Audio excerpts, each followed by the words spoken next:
जानांगौ must welcome आरो Durand काप बायदि मोनसे स्पर्ट्सआ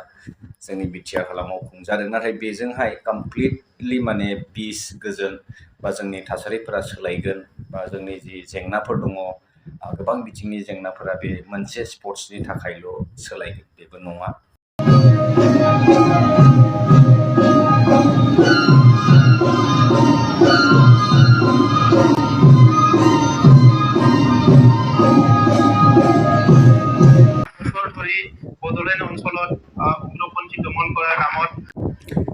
खुलुमबाय बयखौबो हेल' एसबि ब्लग चेनेलाव गोबाव समनि उनावहाय फिन खनसे गोसो गोरबोनिफ्राय बरायनाय थाबाय। डुरान्ड कापआ जागायबाय नैबे बिथिङावहाय जोंहा मानगोनां CA प्रनब बिथाङा मा बुंदों स' नैबेनि फारसे जोङो एसे रिएक्सन भिडिअ दिनै बानायनि जों नायनि स' बिदिब्ला भिडिअखौ नायग्रोनोसै बिनिफ्राय बिथाङा मा बुंखो बेफोरखौ जोङो दिनै क'क्राझारा गोबां डेभेलप जाबाय होनना बुंदों डुरान्ड काप फैनायजोंहाय चेन्ज जाबाय होनना बुंदों माने आलादा महर आलादा रोखोमनि चेन्ज जाबाय आरोना सनि लाइफआव जिहेतु 16था देशआहाय नायगोन जाहैदों डुरान्ड कापखौहाय ओमफ्राय बेनि दारैनो बड'लेण्ड ओनसोलाव जोंनि बिटिआर हालामावहाय चेन्जआ फैबाय होनना बुंदों। दा माबायदि चेन्जनि बाथ्रा बुंदों बेखौ नोंथांमोनाबो नायोबासो बुजिसिगोन। स' जोङो बिथांनि बुंनायखौ नायनोसै। ডুরান্ড কাপ আমি ইয়াত অনুষ্ঠিত কৰিবলৈ পাইছো আৰু এইবাৰ আমাৰ কোৱাৰ্টাৰ ফাইনেললৈকে ইয়াতে খেল হ'ব আৰু প্ৰথম খেল ইউনাইটেড এফচি নৰ্থ ইষ্ট এফচি আৰু বড়োলেণ্ড এফচিৰ মাজত হ'ব। ভাল এটা খেল আমি দেখিবলৈ পাম। ডাঙৰ কথাটো হৈছে যে কোকৰাঝাৰ সম্পূৰ্ণ সলনি হৈ গ'ল, বড়োলেণ্ড সম্পূৰ্ণ সলনি হৈ গ'ল। আমি সকলো কৈছো যে ভাৰতীয় সেনা প্ৰায় 30 বছৰ ধৰি বড়োলেণ্ড অঞ্চলত উগ্ৰপন্থী দমন কৰাৰ নামত শান্তি প্ৰতিষ্ঠা কৰাৰ নামত নাগৰিকসকলৰ সুৰক্ষাৰ নামত অপাৰেশ্যন কৰিবলৈ আহিছে। কিন্তু যোৱা বছৰেৰে এই বছৰ আমাৰ যুৱ যুৱতীসকলক লৈ পেলাই ফুটবল মেচ অনুষ্ঠিত কৰিবলৈ আহিছে। আমাৰ যুৱ যুৱতীসকলক উৎসাহ যোগাবলৈ আহিছে আৰু কোকৰাঝাৰখন ইণ্টাৰনেশ্যনেল এক্সপ'জাৰ দিবলৈ আহিছে। কাৰণ এই মেচটো কমচে কম स' बेखिनियावनो फंनैसो बाथ्रा बुंनो सानदों नोंथांमोना नुबाय स' नायफिननो हागोन नोंथांमोना रिवाइन्ड खालामनानैहाय बिथाङा बुंदों जे कमप्लिटलि क'क्राझारा कल'नि जाबाय होनना बुंदों माने चेन्ज जाबाय होनना बुंदों। उग्रपन्थी बायदिसिनाफोर दंमोन बिनि जेंना दंमोन बेफोरो दिनै सुस्रांजाबाय बिनिफ्राय दिनै जोङो बयबो मिथिगौ मा अबस्था जानानै दं। दा बे डुरान्ड कापखौहाय आंहा बुंनो गोनां गैया मस्ट वेलकाम जोबोद मोजां जादों बे मोनसे मोजां इनिशियेटिभ जिहेतु गेलेनाय बिथिङावहाय जोंनि लाइमोनफोरा बेवहाय गोबां माने मोनसे इन्सपायार जादों। स' जेन हक नाथाय बेजोंहाय डेभेलपमेन्टआहाय बोरै सरजाब जाखो मा बुंनो सानखो बिथाङा नोंथांमोना बे भिडिअनि फारसे मा बुंनो सानो कमेन्ट बक्सआवहाय बिलकुल कमेन्ट्स खालामहरनो दाबाव आरो नायजोबनोसै बिथाङा आरो मा बुंबावदों आरो बर्तमाननि परिस्थिति सिटुवेसना माबायदि जाना दं बेखौथ' रोखा नोंथांमोना बयबो मिथिखागौ। स' बेवहाय आङो बाराद्राय बुंनो होननानै सानाखै नाथाय जोंबो मिथिगौ जोंनि जिथु सारेन्डार जानाय डिसबेन्ड खालामजानाय आफादफोरा दिनैनि समावहाय केडार्स लिडार्सफोरा मा अबस्थायाव दङ। स' बेखौथ' जोङो खनले सावरायफिननांगौ गोनांथि गैया आरो बिथाङा बेजोंहाय मा मेसेज हरनो सानदों बेखौहाय नोंथांमोना नायजोबदो आरो बेनि सायाव माबायदि रिएक्सन दङ जायो नोंथांमोननि माबायदि कमेन्ट्स हरनो लुबैयो बेखौ कमेन्ट बक्सआवहाय हरनो दाबाव। 16খন দেশত সনি লাইফৰ দ্বাৰা সবে চাব আৰু বড়োলেণ্ডখন কোকৰাঝাৰখন সবে এই মেচৰ দ্বাৰাই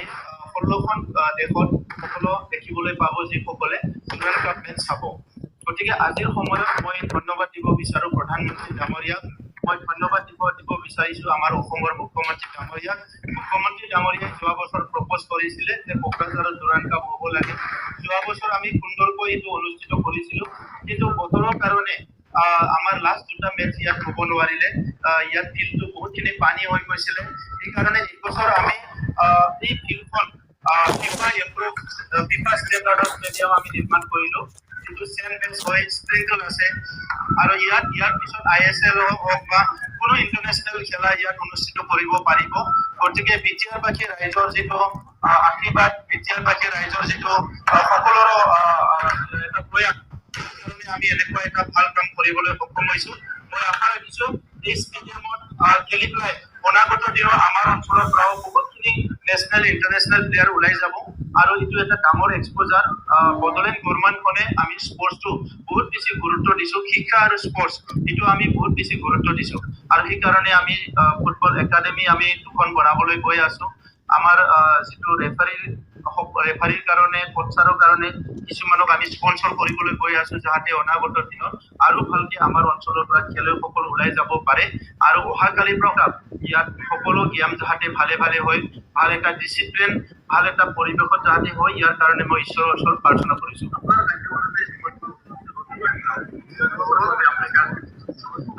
এইটো বিটিআৰ বাকী ৰাইজৰ কাৰণে কাৰণ বিটিআৰ বাকী ৰাইজে শান্তি বিচাৰিছিলে পৰিৱৰ্তন বিচাৰিছিলে প্ৰগতি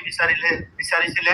সেইকাৰণে আমাক চৰকাৰলৈ আনিছিলে এতিয়া বিটিআৰ বাকী ৰাইজৰ আকাংক্ষা পূৰণ কৰাটো আমাৰ দায়িত্ব এই হিচাপে 30-40 বছৰত যিখিনি সমস্যাবিলাক আছিলে সেই সমস্যাবিলাক এটা এটাকৈ সমাধান কৰাৰ কাৰণে আমি আগবাঢ়ি আছো আৰু অকল ডুৰাণ্ড কাপে নহয় আৰু বিভিন্ন ইভেন্ট ইয়াত এছিয়ান কাপো হৈ গৈছে অনাগত দিনতো ইয়াতে আৰু ভাল ভাল গেম হ'বলৈ গৈ আছে গতিকে খেল আৰু শিক্ষা আৰু সংস্কৃতি এই তিনিটা কাম আমি সমানে সমানে আগবাঢ়াই লৈ আছো কাৰণ ৰাস্তা দলং কালি নহয় কালি হ'বয়ে পৰহি হ'বয়ে কিন্তু সংস্কৃতি ভাষা খেল বা আমাৰ বেলেগ বেলেগ যিবিলাক শিতান আছে যিটো সকলো জাতি জনগোষ্ঠীয়ে বিচাৰে যে আগবাঢ়ি যাব লাগে এই পৰিৱেশটো কৰাৰ কাৰণে নিৰ্মাণ কৰাৰ কাৰণে আমি কাম কৰি আছো नोंथाङा डायबेटिस बेरामजों नाख्रेबजानानै दङ नामा? So, रायजो नोंथांमोना खोनानो हाबाय आरो नुबायबो बिथांनि फारसे मा बुंनो सानदों स' स्ट्रेट अवे कमेन्ट खालामना फोरमायहरदो एन्ड आंनि फारसे आं बुङोब्ला स' स्पर्ट्सआ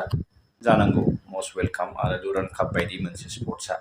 जोंनि बिटिआर हालामाव खुंजादों नाथाय बेजोंहाय कमप्लिटलि माने पिस गोजोन बा जोंनि थासारिफोरा सोलायगोन बा जोंनि जि जेंनाफोर दङ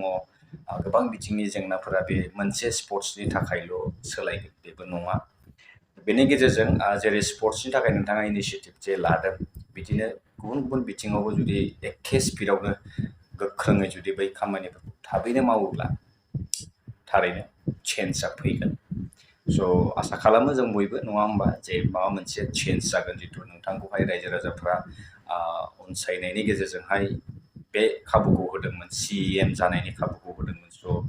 बेखौहाय नोंथाङा जि टार्म्स दङ बे जोबनायनि सिगां जुदि मावफुंनानै होयोब्ला 100% नोंजोब्लाबाबो जिखिनि हायो बेखिनिखौ थाबैनो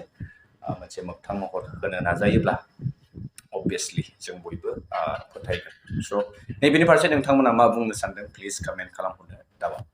स' लोगो मोनसिगोन नोंथांमोनजों नेक्स्ट भिडिअ टिल देन स्टे टिउन बाय बाय